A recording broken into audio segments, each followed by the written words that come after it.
한국교회는 포괄적 차별금지법 제정에 반대한다는 입장을 분명히 해왔고 한기총, 한교총, 한교연 등 세계 연합기관은 문재인 정권을 중심으로 시도되고 있는 포괄적 차별금지법 제정에 반대한다는 공동성명을 발표한 바 있다고.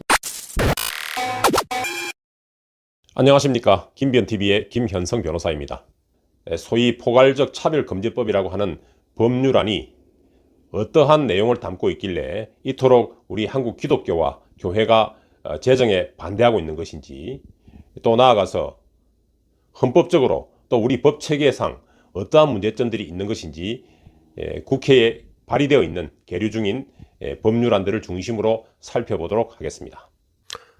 현재 국회에 계류 중인 포괄적 차별금지 법안은 총 4개가 있습니다. 2020년 정의당 장혜영 의원이 대표 발의한 법안이 하나 있고 2021년도에는 민주당에서 발의한 3개의 법안이 있습니다.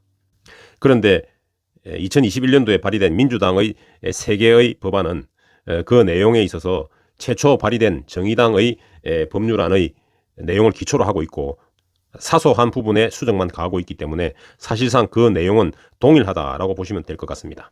법률안의 제안 이유를 먼저 살펴보겠습니다. 우리 헌법 제11조 1항에서는 평등권, 평등원칙을 규정하고 있고 또 현행 개별법에서 이 평등원칙을 실현하기 위해서 여러 가지 제도를 두고 있습니다만 그 한계가 있다라고 판단하여서 일반법으로서의 어떤 평등에 관한 기본법을 제정하여 보다 실효적이고 또 실질적으로 평등원칙을 실현하고자 이 법을 제정한다라고 하고 있습니다. 그러면서 차별로 인한 피해를 효과적으로 구제할 수 있는 방안을 마련하고 아울러서 차별을 예방하기 위해서 이 법을 제정한다라고 명시하고 있습니다. 자, 그렇다면 이 법률안의 구조는 어떻게 되는지 살펴보도록 하겠습니다. 법률안의 구조는 크게 3가지로 구분해서 볼 수 있을 것 같습니다. 먼저 차별이란 무엇인가? 이와 관련하여 차별의 개념과 종류를 규정하고 있습니다. 차별의 개념과 관련해서는 차별 금지 사유를 규정하고 있고 또 차별 금지 영역도 규정하고 있습니다. 또한 차별의 종류와 관련해서는 5가지를 규정하고 있습니다.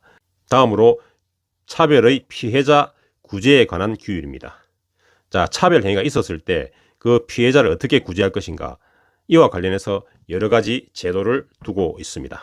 첫 번째 방안은 국가인권위원회를 통해서 구제받는 방안이 있고 두 번째는 법원을 통해서 구제받을 수 있도록 하고 있습니다. 그리고 세 번째 규율은 국가와 지방자치단체의 책무라고 하여 이를 규율하고 있습니다. 자, 그럼 이걸 차례대로 살펴보도록 하겠습니다. 차별의 개념입니다. 차별의 개념을 이렇게 규정하고 있습니다. 합리적 이유 없이 성별, 장애, 병력, 나이, 출신 국가, 출신 민족, 인종, 피부색, 출신 지역, 용모, 유전 정보 등 신체 조건, 혼인 여부, 임신 또는 출산, 가족 형태 및 가족 상황, 종교, 사상 또는 정치적 의견, 전과, 성적 지향, 성별 정체성, 학력, 고용 형태, 사회적 신분 등 이러한 사유로 고용, 재화 용역의 공급이나 이용, 교육기관의 교육 및 직업훈련, 법령과 정책 집행의 영역에서 개인이나 집단을 분리, 구별, 제한, 배제하거나 불리하게 대우하는 행위를 말한다라고 규정하고 있습니다. 차별의 개념과 관련하여 차별금지 사유를 성별, 장애 등 해서 20몇 가지를 규정하고 있습니다. 이 차별금지 사유 중에서 문제가 되고 있는 것이 성별, 성적 지향, 성별 정체성입니다. 성별이란 여성, 남성, 그 외에 분류할 수 없는 성을 말한다. 그 다음 성적 지향이란 이성애, 동성애, 양성애 등 감정적, 호의적, 성적으로 깊이 끌릴 수 있고 친밀하고 성적인 관계를 맺거나 맺지 않을 수 있는 개인의 가능성을 말한다. 성별 정체성이란 자신의 성별에 관한 인식 혹은 표현을 말하며 자신이 인지하는 성과 타인이 인지하는 성이 일치하거나 불일치하는 상황을 포함한다 라고 하고 있습니다. 자, 우선 성별과 성별 정체성이라는 규정에서 본다면 남성과 여성 이외에 제3의 성을 인정하고 있다는 것을 확실히 알 수가 있고요. 그 다음에 성적 지향이라는 데서 동성애, 양성애 이런 것들도 모두 인정하고 있는 것으로 볼 수가 있습니다. 여기서 우리 한국의 기독교와 교회가 이 제정에 대해서 극렬하게 반대하고 있는 것입니다. 우리 성경에는 남성과 여성 두 개의 성만을 인정하고 있고 또한 동성애를 인정하고 있지 않지요. 그렇기 때문에 성경에 반하는 내용이 들어와 있다라는 것이고 또한 남성과 여성 이 두 개의 성을 중심으로 해서 우리 사회의 어떤 근간이 되는 질서가 형성이 되어 있는데 이 사회 질서를 근본에서부터 무너뜨린다라고 판단하고 있는 것입니다. 그래서 이것이 악법이다라고 판단하고 있는 것입니다. 차별의 개념과 관련해서 적용 영역을 네 가지로 구분하여 규율하고 있습니다. 즉 고용, 재화 용역의 공급이나 이용, 교육기관의 교육 및 직업훈련, 법령과 정책의 집행, 여기에는 행정서비스까지 포함되겠죠. 이렇게 네 가지를 규율하고 규정하고 있습니다. 차별금지 사유와 적용 영역과 관련하여 우리 헌법 제11조 1항의 규정과 비교해 보겠습니다.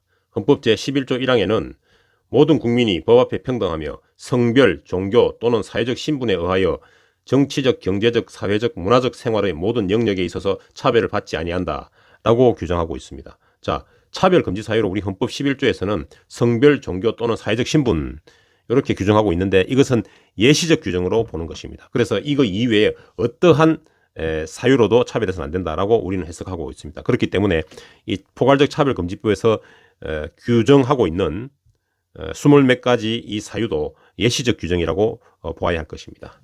다음, 헌법 11조에서는 그 적용 영역을 정치, 경제, 사회, 문화적 생활의 모든 영역이라고 하고 있습니다. 이 법안에서는 네 가지로 분류하여 규정하고 있습니다만 사실상 우리가 생활함에 있어서 이 네 가지의 영역에 거의 대부분 포섭될 것이다 라고 보시면 될 것 같습니다. 다음, 합리적 이유가 없이 이런 규정이 되어 있는데 우리가 흔히 평등권 위반인지 여부를 판단함에 있어서 그 기준이 무엇인가 하면 합리적 이유가 있는지 없는지입니다. 그래서 합리적 이유가 있는 차별은 평등권 위반이 아니고 합리적 이유가 없는 차별, 이것은 자의적 차별이 되어서 평등권 위반이 되는 것입니다.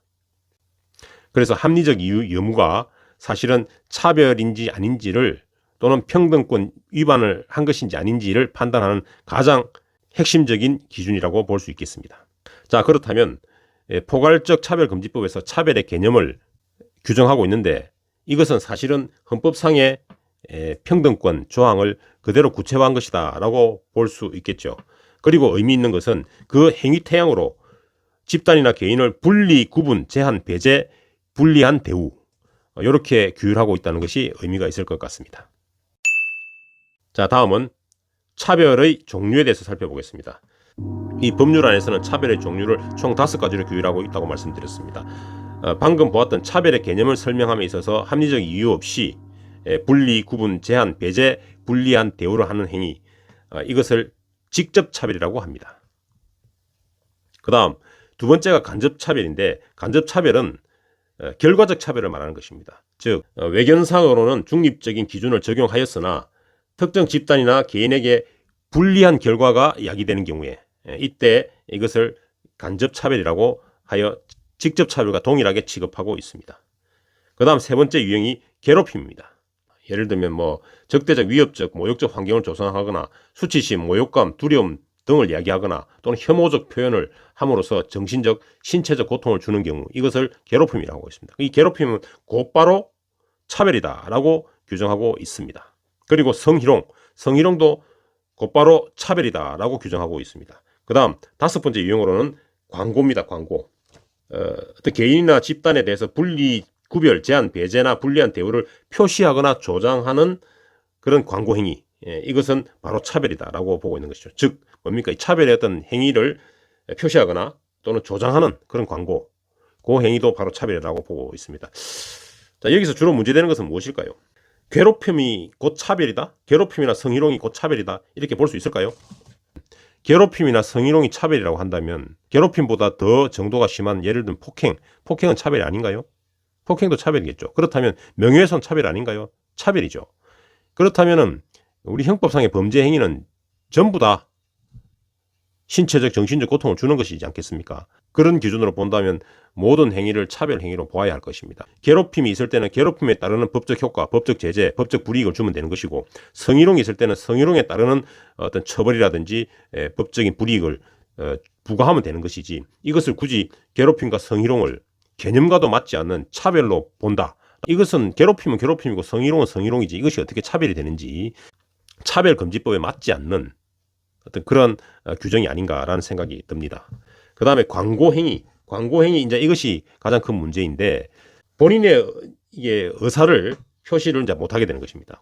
광고행위 때문에 이를테면 동성애를 반대한다라는 어떤 그런 발언을 하기가 어렵게 되는 것이죠.